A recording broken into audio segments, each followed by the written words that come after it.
just getting to understand more about our next speaker, Ntjantja. She's a phenomenal woman. Where she finds the time, I don't know. And if you look at every single speaker we've had, they've got a busy life as it is, and then they are so giving. And whilst qualified in South Africa and in America, she has this heart for communities. She has this heart for upliftment.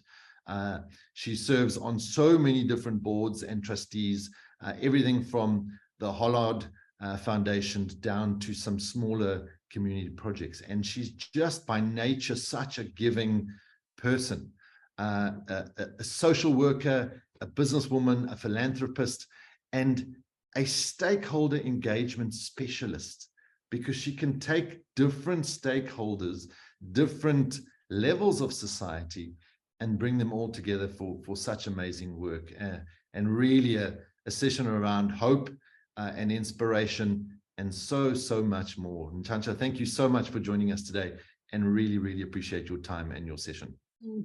Thank you so much for having me here, Harry, and thank you so much. These women are incredible. They are absolutely incredible. Impact, learning, and everything for me. And yes, I would like to start with a just affirmation of who we are. Happy Women's Month to every woman who's here and internationally.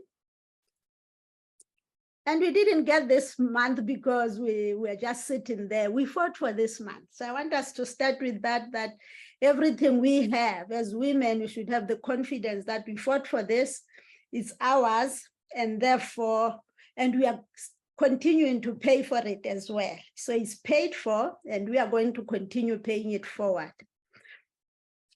Harry, I would really just like to have a profile like everybody else. Oh, don't worry about it. Perfectly fine. We like the South African flag and some very important faces in the background there, so it is perfect as it is. And my very perfect thing that the best way to create the future, to predict the future, is to help create it. Love it. And I just want to affirm certain things that are really, it's a gift to me and a gift to everybody else, is that we are born equal. And you've got a right to claim that.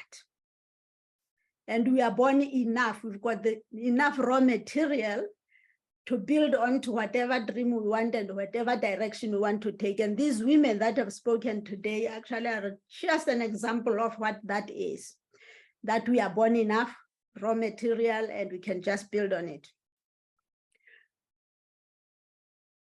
And Mark Twain is said to have said there are two important days in everybody's life. It's the day you were born and the day you know why, you find out why you were born. I don't know whether it's the sequence. Of course, it's the sequence because we are born first. Personally, I didn't know when I was born, and I think I found out why I was born before I knew when I was born. This to say, I come from a place where nobody celebrates a birthday for a child. And I think I knew when I was born because I was already in school having to show my birth certificate, my baptismal certificate.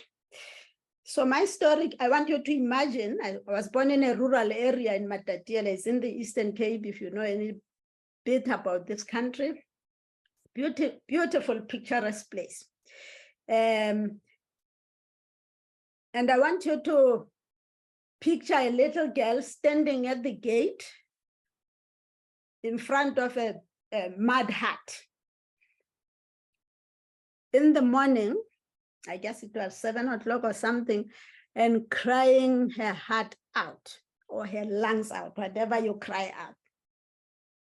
And the mother standing next to her and trying to say, I don't know what else to do. So the child was inconsolable. It's in the morning, she's wearing school uniform and holding 2 little notebooks with her. And the mother is consoling and saying, I don't know what else to do. Then a man passing by stops and say, why is this child crying so early in the morning? The mother said she lost her pencil. She's writing exams. I don't have money to buy her one. And this man says, how much is a pencil? The mother said, in Sesotho. I'll speak all the 12 languages of this country. Her mother said, "Kitiki." At that time, it means 2.5 cents to those that were born after Tiki was gone. And this man put his hand in his pocket, brought out a couple of coins and counted, and then gave this little girl 2.5 cents to buy a pencil, to buy this thing. And the girl went to school, wrote exams, and passed. A pencil from a stranger. Now, the second thing I want to say, the reason I say I found my reason before I knew when I was born, is that in the same first 10 years of my life, in the same primary school I was at, there was a lady that I used to see a car, we called it just a car, used to come in this car. And I asked my sister, I see her a lot of times, and sometimes kids are around her, and I really didn't know who she was, but I knew she was not a teacher. And I asked my sister, who's this lady and why is she always coming here? My sister says, no, she's a social worker. And I say, what does she do here? She says, she helps poor children. And I said, oh, that sounds like a nice thing to do. I'm gonna do that when I grow up. And I will help more children than she does, because I think, yeah, I think I'm poor, but she's not helping me by any chance. But so I will help more children than that. And really, those were the decisions that I made at first 10 years that I'm going to be a social worker. Now I'll tell you what I believed about somebody giving me a pencil. We make meaning to life. We put meaning to things that happen to us. What got into my mind then was an adult will always help a child. It doesn't need to know the name of the child or what is happening, but the adult stops when a child is in anguish and provides something. You give a pencil. So my motto is actually, I'm giving pencils, and I do know that all of us sitting here, we've got pencils that somebody else needs. So I've walked through my life like that. I didn't know how to be a social worker as well. And there was no career guidance. I just knew that from primary school, I'll go to secondary school and then to high school. So when I was in secondary school, we had a 45-minute period that is called a career guidance period. And I asked the teacher, who actually was teaching history to them that period, and saying, well, supposed to do career guidance, but anyway, we'll complete our history curricula. So I raised my hand and I say, what should I do to become a social worker? He said, no, I don't know, but you will ask that question when you get to university. I'll tell you again what that meant to me. I wasn't disappointed. I said, oh, there's something called university that I should go to be who I have decided to be. And so the story ended up, I actually didn't even know where a university was. So, but long story short, I took my pencil, I wrote my exams, and I got to know where a university is. And I went to one, and I became a social worker. And not because I had all the answers from the beginning. I didn't have everything that I know. Somebody taught me. Everything that I know, I got either taught through the book, through an example, through something. So, but what I believe now from that story is that I hold that heartbeat of a child that looks up to an adult, that if I'm an adult, I am responsible. And of course, growing up in a village, it takes a village to raise a child. That is the meaning to me. So that still fires me up. It anchors me, actually. It anchors me.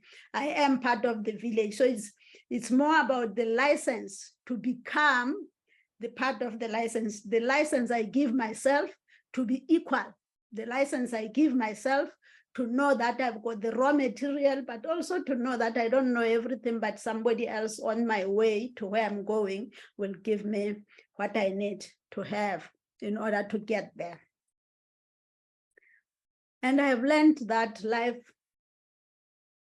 and success is an inside job.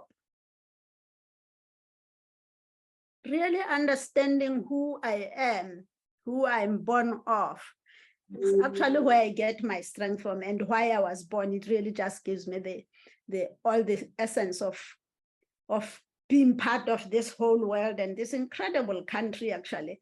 And so when you take a journey, we have got Badkos. We know that is one of our languages. In Sesotho, it's Mufao. And in your Badkos there, it's something that actually you just refuel yourself and you go. But there's a mind Badkos. There's food that you can carry, but that's what you carry inside your head. So what I carry from my childhood, raised by two women, my grandmother and my mother, very different women. My grandmother instilled in me that I was smart. She actually always say, "You are so smart." And I believed her. And therefore, in this whole journey, I knew that if there's anything to learn, I can learn because, and I'll get it because my grandmother told me that I was smart. So we put meaning to things. We put meanings as we go. We put meanings to words. We have got a right to frame things in a manner that enables us to move forward and to propel us to where we're going. My second principle that I live by is that there's always somebody who can help. Of course, because I experienced that as a child, screaming, standing at that gate in the morning, not having a pencil to go and write, somebody came to help me. Of course, now I don't scream like I did then. So the learning to communicate and ask is actually such an important skill.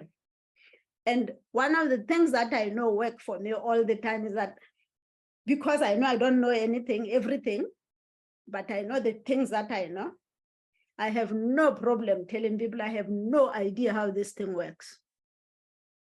Can you share something on how you've made it work? That is such a liberating thing. You actually get really liberated to say, as I walk, I'm confident in who I am and what I know. And I'm confident in what I can give to other people, which is what I know. And other things I don't know, but I do know there's somebody who knows. And I think from the first speaker today, Katie was saying, read a book. And that's where you find the solutions. I've had so many generous offers here of people saying, you can connect with me, you can do the last offer is you can talk to me, I can help you, look at where your business is. These are the things that are the gifts that are already there all around us. We just need to have the courage and the intention to walk this journey and ask the questions and put ourselves at the foot of the masters or mistresses to learn to do the things that we want to learn. The other principle that I really like to share with you is that you start the journey with what you already have. And I think it's Claudino's, everybody else have been actually saying that in many words, that what you have is enough for you to start your journey. Whatever you are thinking, whatever you're feeling, I believe more in your intuitive sense, and the writing the dreams and the goals, as Claudine was actually telling us, just write. And that's really where your energy and your future is. If you can connect that and not let what you didn't do yesterday hold you back. So I truly believe that the journey you can start your journey with what you have already. And taking your first step, everything gets clearer as you go. I've learned that. I walked in fogs and at home, and there's, you walk into school and it's always like you don't see where you're going. But I learned from that experience of walking there barefooted, going to school, that it actually gets clearer as you go. And that's a perspective I still hold now, that if you're ready, if you know where you're wanting to go, you've decided, I want to go to Johannesburg, which is where I am now from Matatiele. You think I knew where Johannesburg was? I didn't, but my first job was in the Free State, and I got there. There's a different story there. I didn't know where that was. And I kept asking people from everywhere. The train stopped. It took me 3 days, by the way, to get from Matatiele to Harrismith. But in every stop, I ask somebody, is this where I'm supposed to go? Is it where? And people will always give you the direction. There's always somebody who knows. And that gave me confidence as well to continue working there. And therefore, be courageous and be confident to ask, because there's always somebody who will help you. I also have specific principles that I would like to share with you. So I want to share with everybody that success is an inside job. What carries you through and what carries me through is what I think every day. And what I believe about me, about life, and about other people that are around me. What I believe about the prospects of things that are out there. We live in such an opportunity-laden country, as the enterprising women have been saying all the time, and the world is so small that anything is possible. Do we look at it from a perspective of saying these opportunities are also for me, and how can I take advantage of them, and which part of that would I like to take? So you want to start with that, just knowing what you want, deciding that you are going to do that, what needs to be done in order to get what you want. Hope comes as you take your journey. Hope comes, motivation and hope. Motivation comes from what you want to do. Actually, I really believe in intrinsic motivation. You should be motivated by what drives you.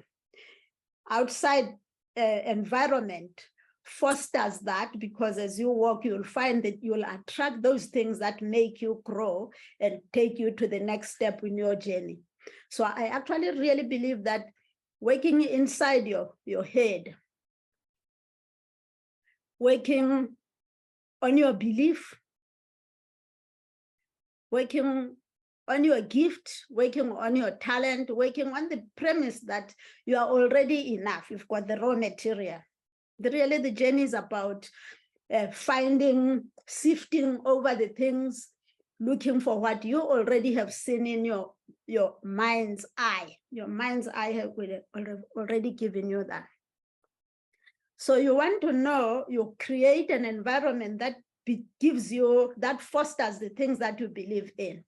So you choose what you listen to, the music you play. I love singing and dancing still.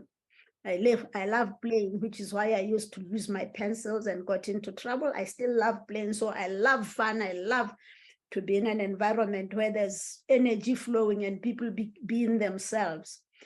But what I really want to leave everybody with here is to share having your own philosophy of life.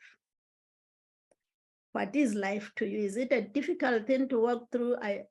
For me, life is a university, it's an institution of learning. It's an institution where you can choose the course that you want to do. And if this doesn't work, actually, you can actually use my pencil. You actually can erase that and say, okay, that didn't work. Let me write my story. Because this where you started and where you end is actually your responsibility. You can write a new story. So my pencil is a pencil that I use to write a story in every aspect of my life. If I want to be spiritual, what should I be writing? I didn't start being spiritual. I didn't start having all these things that I have today. The environment I'm living in, I didn't start with it. But I still have a choice of taking my pencil and writing the one that I want. And your life history, my life history, and my life future. You have a pencil in your hand, you can write it. And if there's anything you don't like, you can actually erase it. So The joy of life is that it's a learning platform. The joy of life is that there are people that are in the journey with you, are never alone. My responsibility is to go find them, ask them for direction, share with them what I have, walk with them, and you find partners. Everything that we had this morning is really something that life has for everybody. You just decide when you want to take your share of that and who you want to share it with, and you decide how far you will go. Second thing that I like that I go back to, of course, it's my part course. I still have that part course, but I also need to be fueling it so that it grows, because there are people that I need to share that with. So I'm really careful about the words I choose to talk to people, especially to children. These are my favorite, almost favorite human beings. Because if Claudine was asking them to do what she asked us to do, she would have been overwhelmed. I think she knows with the dreams and solutions that children have. And you ask them, how did you know this? They say, I always know. I've always known this thing. A 7-year-old will tell you, I've always known. And that is kind of the spirit of growth. It's like a mindset that says, I'm capable and I know stuff, and I'm not afraid of sharing the stuff that I know.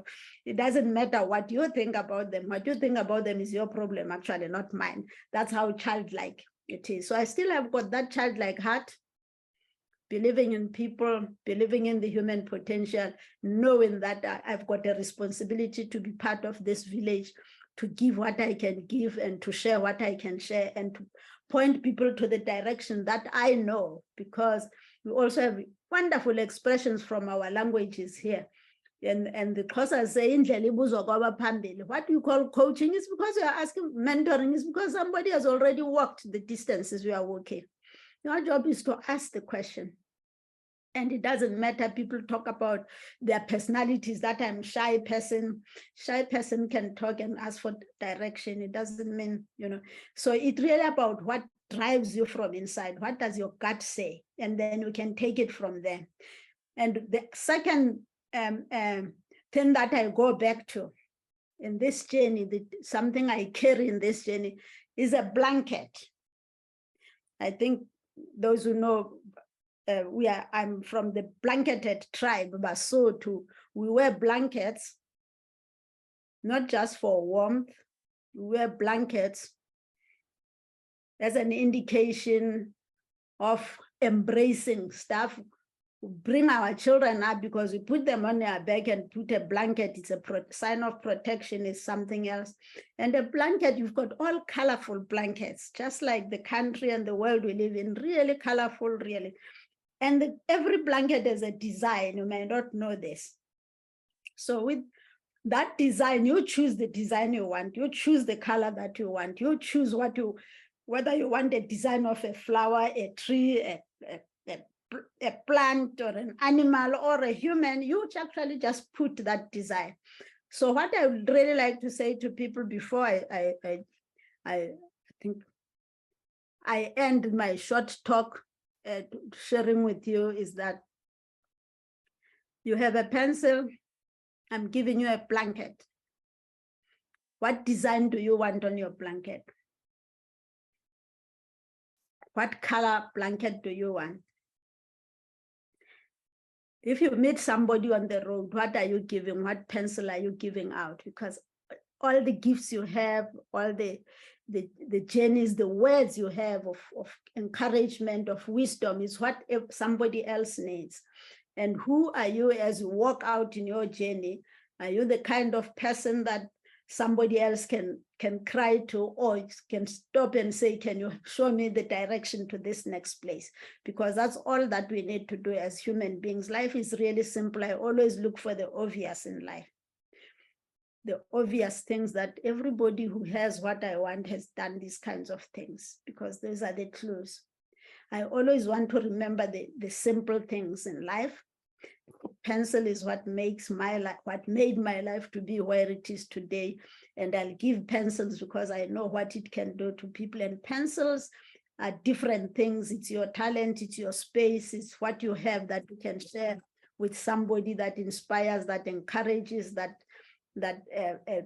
provide compassion, that holds somebody's hand, that shows a direction. That is the pencil that we have. And I really so much believe that we all have those pencils, and the world and our country needs that. And I'm incredibly honored to have been here. And I think that's really all I want to say to everybody, that your pen, your pencil, start doing something today. Don't wait for too much, because today we say it's the present. It's not that not only the present, it's a present. It's a gift. So what are you gift? What is your gift today? Unpack it, and who are you going to share it with? Thank you so much. It's really lovely to Thank be. you so much. So many simple yet profound pieces of wisdom in that. And you know, life and success being an inside job, I absolutely love that. But your opening comment with that pencil, we all have pencils that someone else needs, and you know, definitely inspired me to be doing more of that. So a couple of questions, and just a bit more patience, because we're still going to give away our prize. One question says, women have it a lot more challenging than men. And I think the greatest challenge is to ensure we look after ourselves, our own well-being. So whether it be physical, emotional, mental, etc. What would your advice be to older women who still might not have great health, the courage or the energy right now, but still have the passion to add value and to pursue their dreams and stuff like that? I'm also an older woman. I think I've lived for more than 6 decades, by the way. So I count myself among the older women as well. Health may be in the form of not being able to stand up and do something. That courage, that wanting to do something. We connect. I think that woman can talk to another woman around them and say, this is what I would like to do. Can you be my feet and my eyes and my ears, so that you connect me with people that want to do that? We can come to you, get that information from you. How do we get it? So many ways of doing that. But the contribution you make it from anywhere you are. If you've got that heart still driving you, it means you actually need to do something about it. Otherwise, if you didn't have, you wouldn't be saying, because of health, I can't do this. You still have something to do. And one of the things that I learned, it's really just that you can get you regain your health. I think health is something that if you know what to do and you follow those principles of health and wellness, which has become a huge industry in the post-COVID time, that there are ways of getting your health back. If you know, I mean, really many ways of that, and I could help on those other aspects as well. But there's always, if somebody doesn't have eyes, somebody will have them, and you can work together, feet and eyes and something, and you can get somewhere. You don't have to have all the solutions in your basket. Also, like traveling light, you don't have to carry everything with you. Absolutely great. And looking through the comments, all around inspirational, awesome. I love the comment here to say you're a blessing to our country, and that is most certainly so. So thank you very much for your insights, and a great way to pull together what has been an awesome session. So really appreciate it. Thank you very much.